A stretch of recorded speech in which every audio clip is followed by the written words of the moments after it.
For taking a well-deserved break, get the top stories and breaking news all in one place.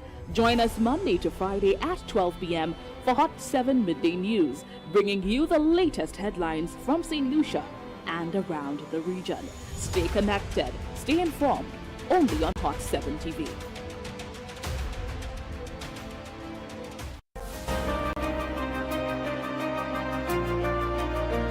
St. Lucia, you asked for it, and it's finally here.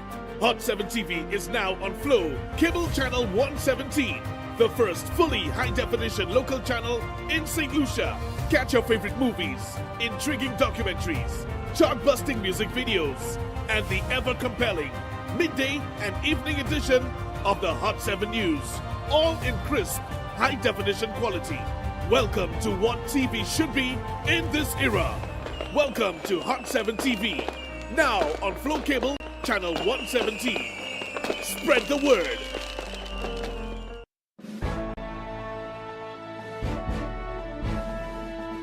In the headlines, St. Jude Hospital nears full commissioning as Saudi Fund for Development officials pay a visit to review its progress. And Uber St. Lucia launch hits regulatory roadblock.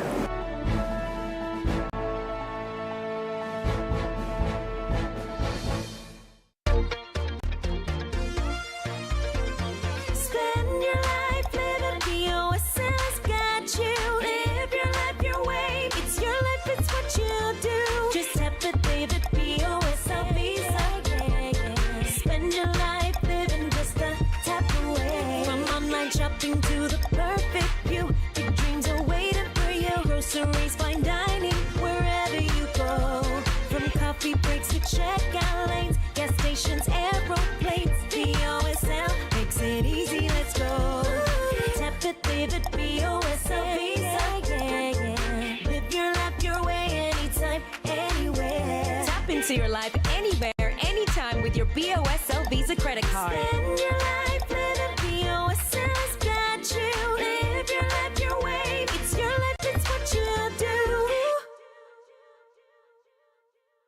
Looking for the best way to advertise? Stop searching. Hot 7 TV gives you more reach, more impact, and more value. Get your business in front of the right audience and watch your sales soar. Don't miss out. Call 452-6040 today and take advantage of our exclusive advertising packages. Hot 7 TV, smart advertising for smart businesses.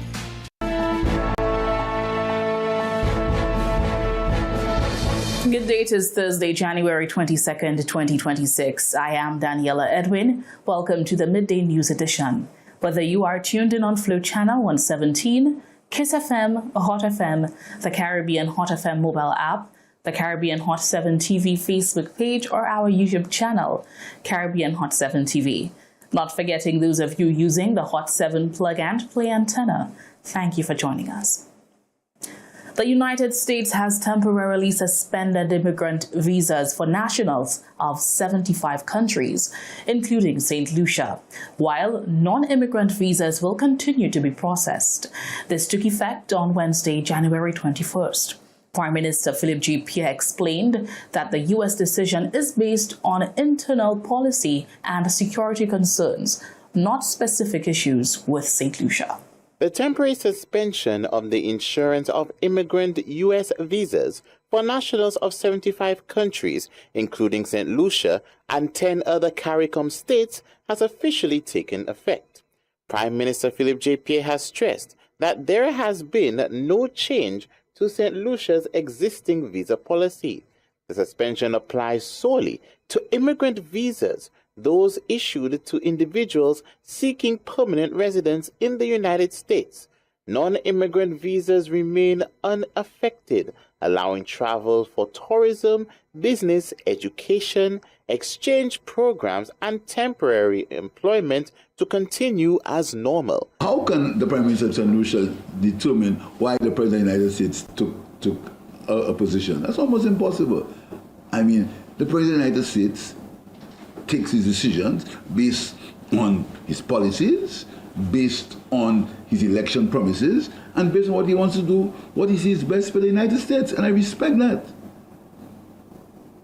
I can't have questioned the President of the United States if he takes decisions as it affects the United States. The Prime Minister said the United States officials explained that their position was driven by concerns over the rising number of immigrants entering the country and the strain this was placing on welfare and social support systems. What they said in the statement that we put out, because of the welfare situation, they thought that too many people would come to the United States as immigrants to deal and be on welfare. That's the only reason I have. That's the only reason I can tell you. The Prime Minister emphasized that the government's responsibility is to uphold international law while preserving strong relations with the United States as a key ally.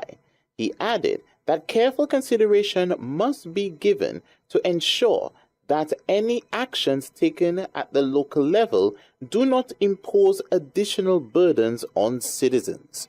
For 7 TV News, Josiah Bisset reporting. St. Jude continues its progress toward full commissioning as members of the Saudi Fund for Development visit St. Lucia to review ongoing developments.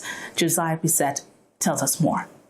A delegation from the Saudi Fund for Development is currently in St. Lucia from January 19th to the 22nd, 2026 to conduct a follow-up on the ongoing St. Jude Hospital reconstruction project. Officials confirmed that the hospital's commissioning remains on schedule for completion. Permanent Secretary of the Ministry of Health, Jenny Daniel, provided an update on the outcomes of the visit, highlighting continued collaboration between the two parties. Today, the Ministry of Health is participating in the mission visit by the Saudi Arabian Bank delegates. And of course, the mission and the purpose here is to have a look at what has been constructed so far on the St. Jude's redevelopment project, and to have a look at all the development that has taken place within the hospital since its inception in terms of the funding, etc. Of course, the Ministry of Health is always here to safeguard, of course, the provision of services, the space in which we provide our health services, and of course to ensure that standards are maintained, and of course to ensure that the financing is kept in a steady way, and that would allow us to complete our commissioning, transitioning of the hospital. Paul Hiller, Permanent Secretary in the Ministry of Economic Development, stated that the hospital is on its final leg of completion, with construction on the building work fully completed and the addition of furniture and beds ongoing. As you saw through our walkthrough and having just completed there, we can see that almost all the equipment are partially or almost in place, and even the representative from the fund, as they indicated, that they are very pleased with what they saw this morning. So all in all, the mission went very well. So we're hoping to have a debriefing this afternoon after completing the meeting and the walkthrough. Authorities have confirmed that the next phase involves the formal commissioning of the hospital, with expectations that it will welcome its first patients in May of this year. For 7 TV News, Josiah Bisset reporting. A Canadian national is in police custody following the alleged discovery of a quantity of cannabis resin at the Uranora International Airport during a routine screening on Tuesday. Jasmine Duncan gives us the details. Police are investigating an alleged drug importation following the interception of a Canadian national at Uranora International Airport on Tuesday afternoon. According to police sources, the individual, identified as Omar Nathaniel Dotting, arrived in St. Lucia on a WestJet flight on January 20, 2026. During routine passenger processing, it is alleged that about 3,000 grams of cannabis resin were discovered concealed inside soap boxes among his belongings. The suspect was taken into custody and transported to the Vieux-Fort police station, where he is currently being processed. Investigations are ongoing. Police have not yet indicated what charges, if any, may be laid. The interception forms part of intensified efforts to crack down on drug trafficking and strengthen border security as authorities continue their push against crime. Reporting for the Hot 7 TV News, I am Jasmine Duncan. This is the Hot 7 TV Midday News Edition. There's more after the break.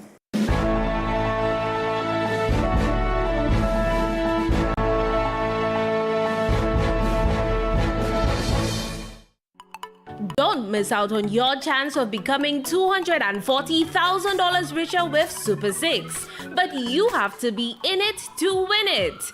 Get your tickets today. Now you can take Hot FM, Kiss FM, and Hot 7 TV with you wherever you go. Whether you're in St. Lucia or exploring our four corners of the globe. Our record-breaking app has already been downloaded over 500,000 times on Google Play and the Apple App Store. To bring you the best in HD sound, we've relaunched a brand new app. Get it for free in the App Store by simply searching Caribbean Hot FM HD. Listen to us in real time, anywhere, any place, anytime. We've added so many cool new features, like our live in-studio option, where you can see your favorite announcers and DJs at work. So download the app today. It's free. Spread the news. St. Lucia is now in HD around the world on the Hot FM app. Don't miss out. Join the fun and stay connected.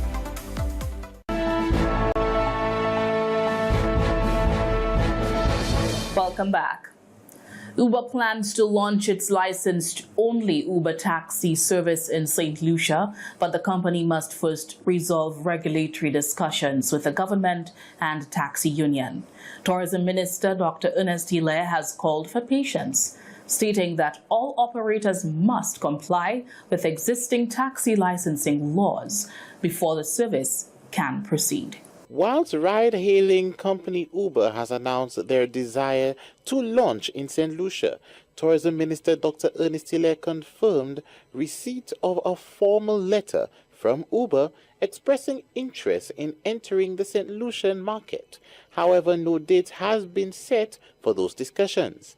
While he has agreed in principle to meet with the company representatives, the minister also disclosed that he has received correspondence from the National Taxi Union, underscoring their concerns about the proposed entry of Uber. At the appropriate time, I will hear from them exactly what it is they want to say to me.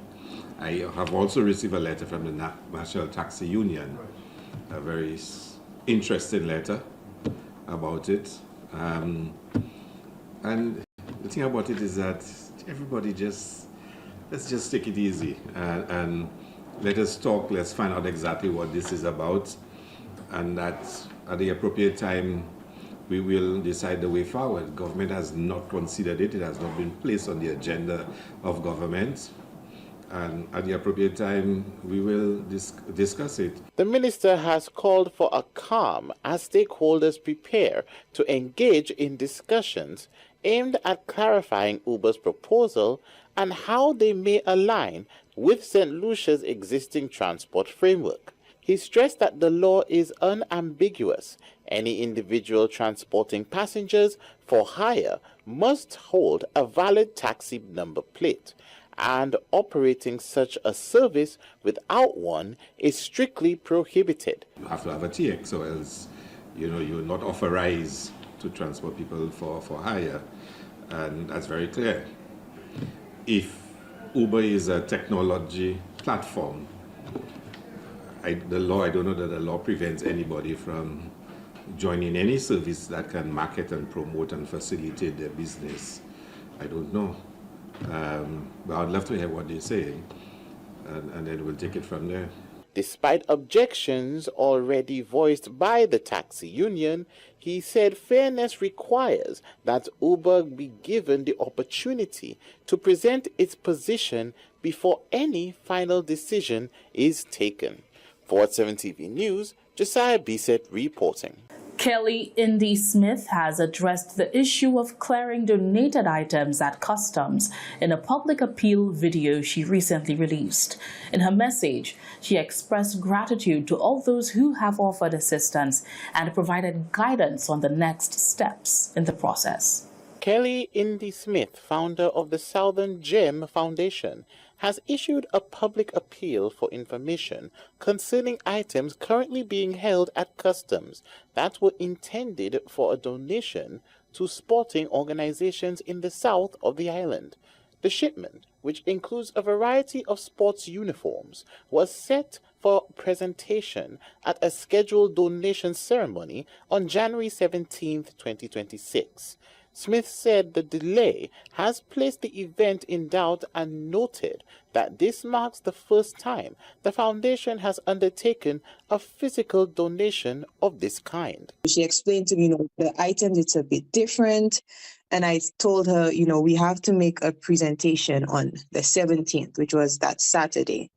And that we already have like a little program put together. So I would really need those items to be cleared by Saturday. And she was convinced that it would be cleared by then, because that would have been about 3 to 4 days for them to clear it. So I did mention that, and she did say that they would have some type of urgency to make sure that it is cleared by then so that the club was able to get it. So I sent out the information and she told me to. I did not receive any updates.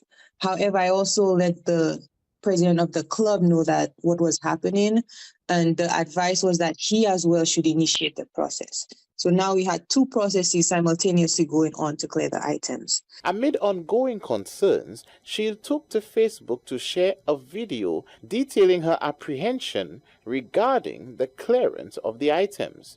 The video sought to gather further information on the matter, aiming to determine the most appropriate course of action. I had a lot of persons reach out. I've had community leaders reach out.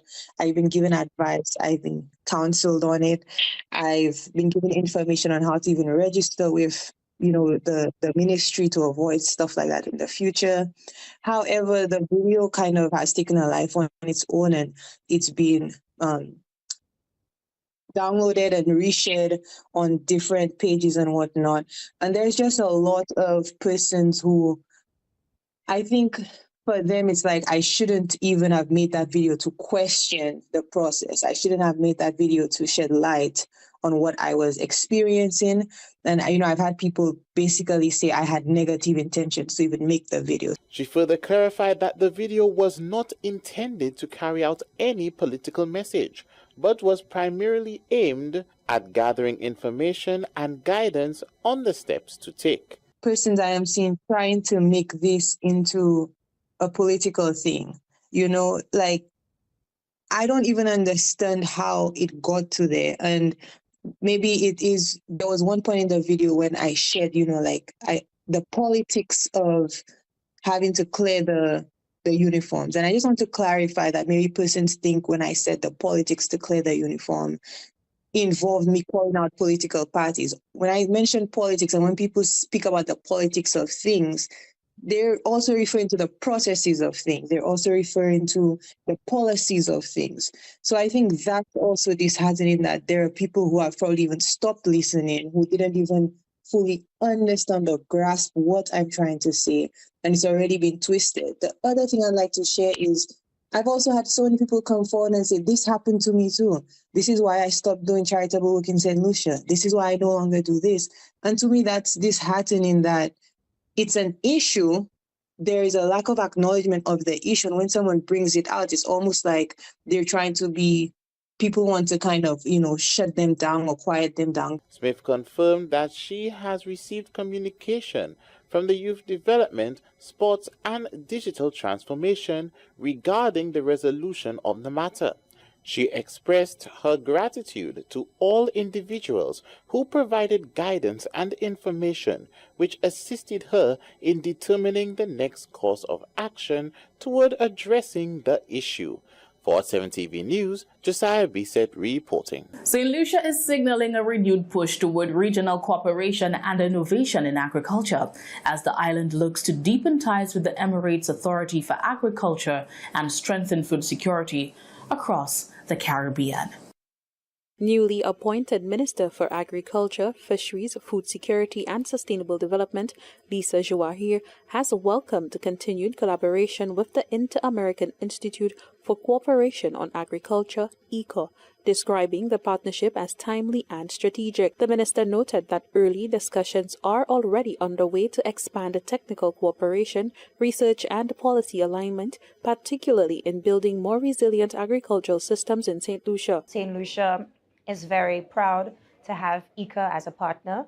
I have been recently installed as St. Lucia's new Minister for Agriculture, Fisheries, Food Security and Sustainable Development. ECA is on the same floor as my ministry, and we have been able to have serious discussions with Mr. Greg Rawlings on how we intend to further strengthen our collaborations moving forward. The minister said regional leaders are placing greater emphasis on transforming agriculture through digitization, value-added production and import substitution. These priorities align with the CARICOM 25 by 25 initiative, now extended to 2030, aimed at reducing the region's food import bill and increasing self-sufficiency. One thing that I have observed as a new and young Minister for Agriculture, a lot of our young people have in their minds that agriculture is about getting your nails dirty. And we want to really explore more innovative techniques using science to ensure how we can make it more attractive for the next generation. Beyond production targets, St. Lucia explores deeper regional cooperation, noting partnerships like these will be key to building a more sustainable, modern and resilient agricultural sector for the Caribbean. Reporting for the Hot 7 TV News, I am Jasmine Duncan. We've come to the end of the Midday News edition for today, Thursday, January 22nd, 2026. Join us again at 6:45 for the Hot 7 TV Nightly News. Until then, have an amazing day.